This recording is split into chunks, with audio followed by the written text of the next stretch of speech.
तरह से आप एक जाति को दूसरी जाति से अलग कर और अगर आपकी सोच है तो थार इसका जवाब देगा। ये जाति की जो सोच रखकर आप इस तरह का फैसला कर रहे हो, ये थार के अंदर कभी भी नहीं हुआ। इससे पहले भी विधानसभा के पूर्ण गठन हुए, पर कभी भी इस तरह का इतिहास आज तक इस थार में नहीं रहा। ये वही थार है जो पंडित देवदत्त तिवारी जी उत्तर प्रदेश से, जो उनके सिर्फ परिवार के 3 सदस्य यहाँ आए, उनको भी विधायक बनाकर भेजा। जिस सोच से, जिस रास्ते से आप यहाँ आ रहे हो, उसका जवाब थार आने वाले समय में देगा। और मेरी तो आप चिंता ही नहीं करो। मेरे राजनीतिक सफर के अंदर चुनाव इकलौता माध्यम नहीं है, और जनता जहाँ से मुझे कहेगी चुनाव लड़ने के लिए, तो मैं इतना हौसला रखता हूँ कि वहाँ से चुनाव लड़ूंगा। जनता चाहेगी, पार्टी चाहेगी, कुछ भी आप इस तरह का कृत्य कर प्रयास कर लो। ये थार पूरा मेरा था, मेरा है और मेरा रहेगा। अभी नहीं, पीढ़ियों तक इस थार का ऋण है। एक विधायक के नाते और मंत्री के नाते में सिर्फ बायतू विधानसभा तक का नहीं, कोई भी, क्योंकि मेरा एहसान है। अगर आप बायतू को और गिड़ा को अलग कर सोच रहे हो कि हरीश चौधरी को 2 टुकड़ों में कर दोगे, नहीं, हरीश चौधरी 2 टुकड़ों के अंदर कभी भी नहीं हुआ। विधायक के नाते भी हरीश चौधरी ने थार को कभी भी अलग दृष्टिकोण से नहीं देखा। थार मेरा परिवार था, थार मेरा परिवार है। और बायतू को तोड़कर आप बायतू का अस्तित्व खत्म नहीं करोगे। बायतू का अस्तित्व खत्म करने का प्रयास करोगे तो कई बायतू आने वाले समय के अंदर होंगे। एक बायतू को आप कुचलना चाह रहे हो, एक बायतू का अस्तित्व खत्म करना चाह रहे हो, तो एक बायतू की जगह कई बायतू देखने को मिलेगा। ये मैं आने वाले समय का आकलन कर जितना मैं थार को समझ रहा हूँ, वो मैं आपको आज बता रहा हूँ, आगाह कर रहा हूँ। तो केवेट की जगह जो बैकडेट के अंदर आपने ये फैसला किया है, उसको आप बचाने की जगह स्वीकार करो, माफ़ी मांगो और उसको रद्द करो। धन्यवाद। हरी जी, क्या आने वाले दिनों में हरी जी खुद, जैसे धोरीमीना में धरना शुरू हुआ है, बायतू या गेड़ा में कोई धरना शुरू हो सकता है ना? धोरीमीना के लोगों ने धरना दिया, और हरीश चौधरी और हेमाराम जी चौधरी लोगों के धरनों में शामिल हुए।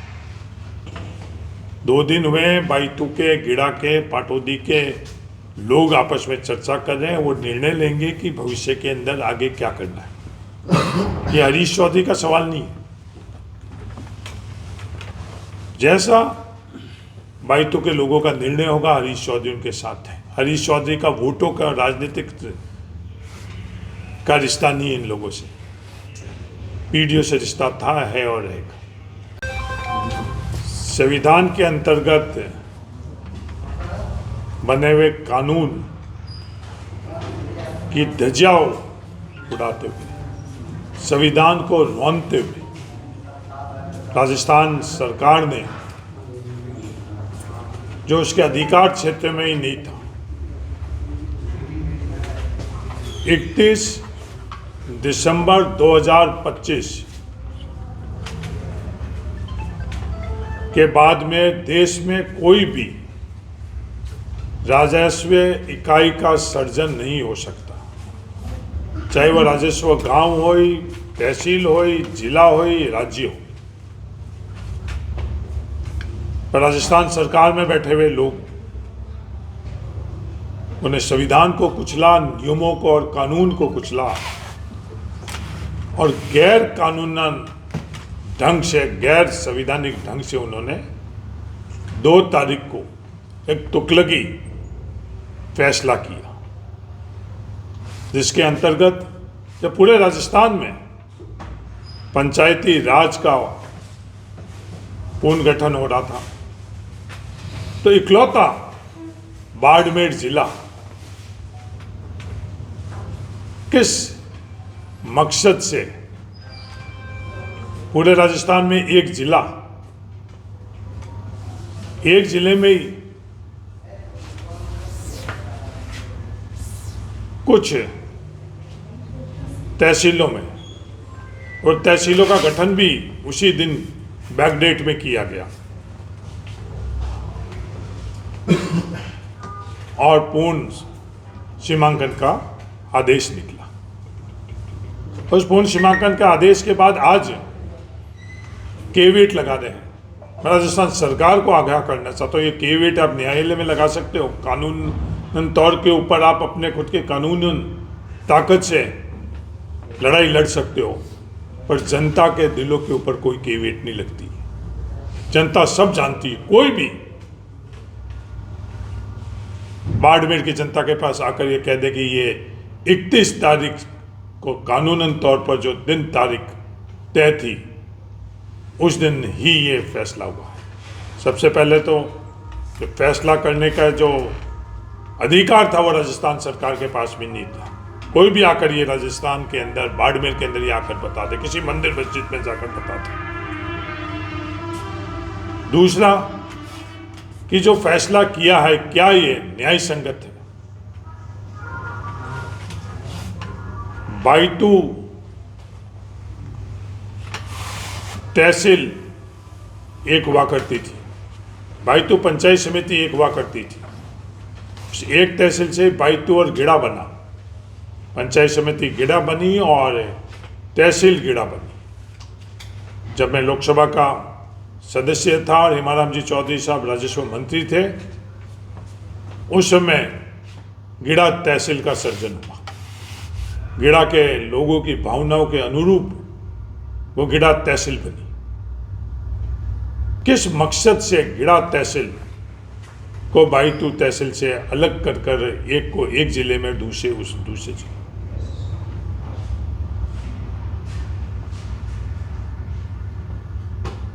धोरीमीना और गुड़ामालानी से जिस क्षेत्र को निकाला गया, उसका नक्शा कोई भी देख ले, सिर्फ जातीय आधार के ऊपर किया गया ये फैसला। ये धार की परंपरा नहीं है, ये बाड़मेर जिले की परंपरा नहीं है, ये इस इलाके की परंपरा नहीं है। नियमों को, परंपराओं को, सबको कुचल कर जो फैसला किया गया। मैं एक सवाल करना चाहता हूं, धोरीमीना और गुड़ामालिनी के अंदर तो के विश्नोई जी सार्वजनिक तौर पर उसका श्रेय ले रहे हैं कि मैंने ये करवाया। सही करवाया, गलत कराया, वो आने वाले वक्त के अंदर जनता उसके निर्णय करेगी। धोरीमीना के जनता को वो निर्णय ठीक नहीं लग रहा है, धरने पर बैठी। हेमाराम जी चौधरी भी कल उस धरने में शामिल हुए, मैं खुद शामिल हुआ और आज भी हेमाराम जी उस धरने में बैठे।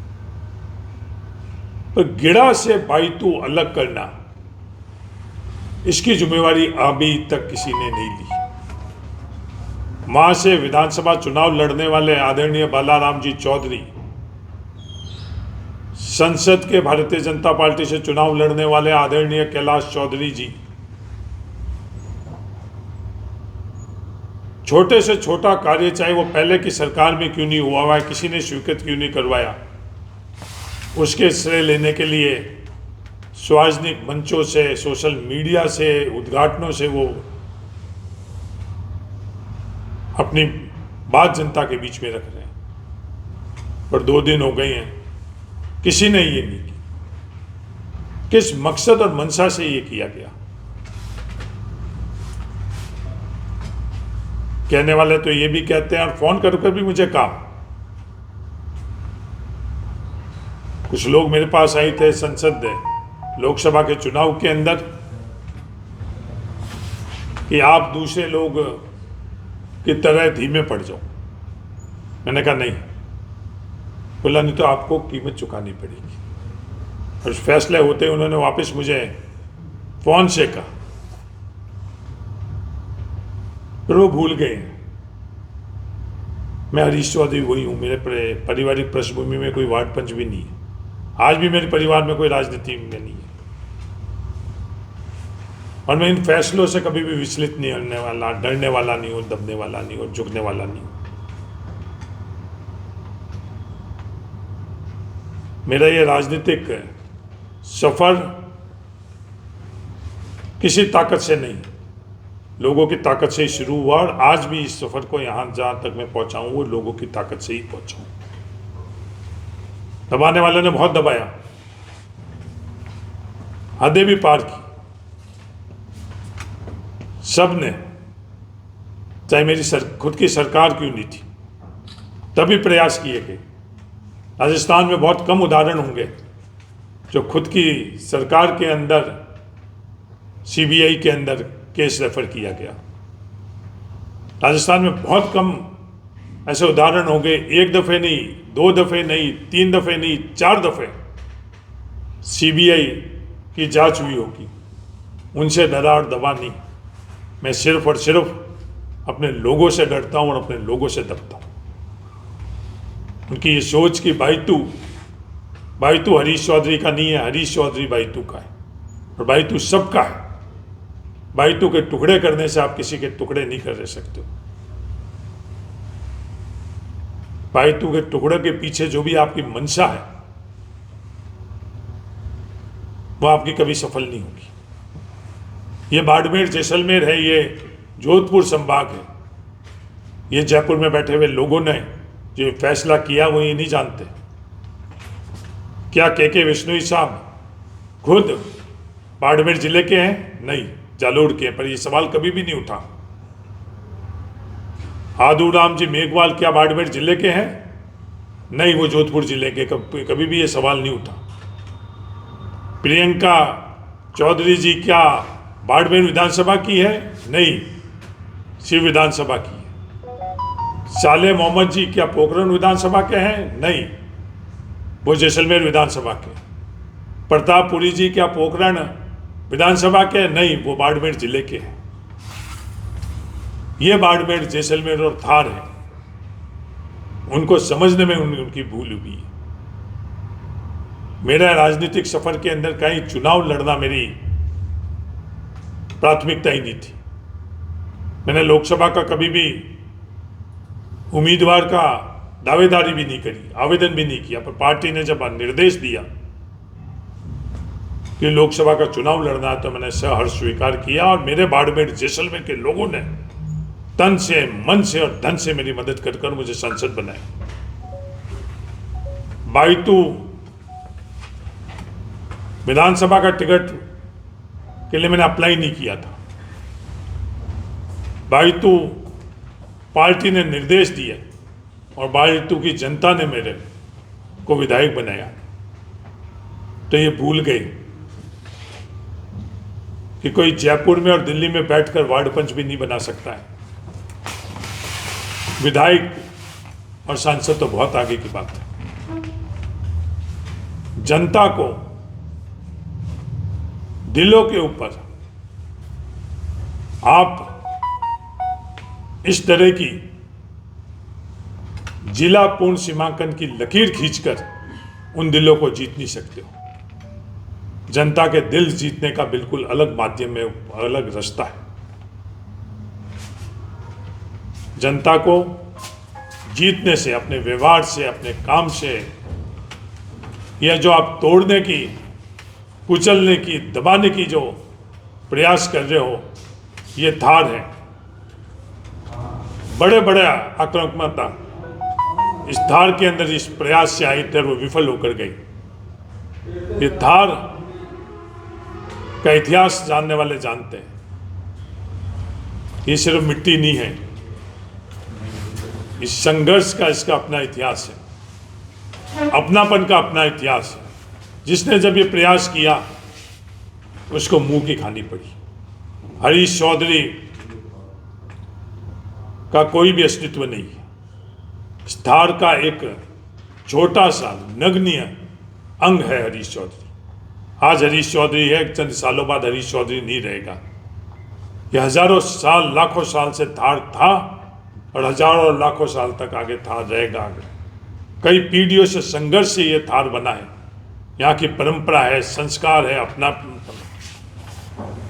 और आगे भी भविष्य में कई पीढ़ियों तक ये जाएगा। हम लोग जो धार में आई हैं, मैं बाड़मेर जिले की बात करता हूँ, हम लोग सब बाहर से आए हुए हैं। 36 कौम, हर धर्म, मेरी बात कर रहा हूँ। मैं बीकानेर से, मेरा परिवार आया हुआ है, बीकानेर से जोधपुर होता हुआ हम लोग यहाँ आई हैं। किसी भी जाति और धर्म के लोग, पर ये थार है, थार की अपनायत है कि आपस में कभी भी इस तरह की सोच हम लोगों ने नहीं रखी। हम लोगों के यहाँ कहावत है, परिवार बाद में और पड़ोसी पहले। ये थार की संस्कार है, ये थार की परंपरा है। आपने एक पड़ोसी को दूसरे पड़ोसी से जो लकीर खींचकर और आपने अलग करने की कोशिश करी है, ये मंशा कभी भी आपकी पूरी नहीं होगी। आने वाले वक्त के अंदर जिस प्रकार से आपने, राजस्थान सरकार ने पंचायत पुनर्गठन, वार्डों का पुनर्गठन, जिला परिषद के वार्डों का पुनर्गठन किया है, यहां की जनता जवाब देगी। किस तरह के कृत्य किए? एक दलित गांव देदूसर, जो आपके खुद के नोटिफिकेशन से बना हुआ, उसको आपने किस व्यक्ति के परिवार के नाम से, मैं नाम भी नहीं लेना चाहता हूं, भजनलाल जी, आप हमारे मुख्यमंत्री हो, आप पता कर लो क्या किस तरह का संदेश आप समाज में देना चाहते हो। ग्राम पंचायत का मुख्यालय का आधार किस मकसद से, किस संदेश देने के नाते आपने इस तरह का, मैं एक उदाहरण दिया, इस तरह के उदाहरण कई हैं। यहां तो आपके पास सही सूचना नहीं आ रही है। आपने जिनके भरोसे इस थार को सौंपा है, वो इस तरह के कृत्य कर रहे हैं कि आने वाली पीढ़ियां माफ नहीं करेगी। और अगर आपके पास सूचना पहुंची है तो मुझे बड़ा दुख होता है कि मेरे को इस तरह के मुख्यमंत्री मिले, कि मुख्यमंत्री पूरे प्रदेश के होते, किसी एक राजनीतिक दल के नहीं होते। डोरीमीना के लोग धरने पर बैठे हैं और ये लड़ाई जो है देश के अंदर एक नई बहस आरएसएस के मुखिया ने छेड़ी है कि सत्य और शक्ति के अंदर, ये देश में शक्ति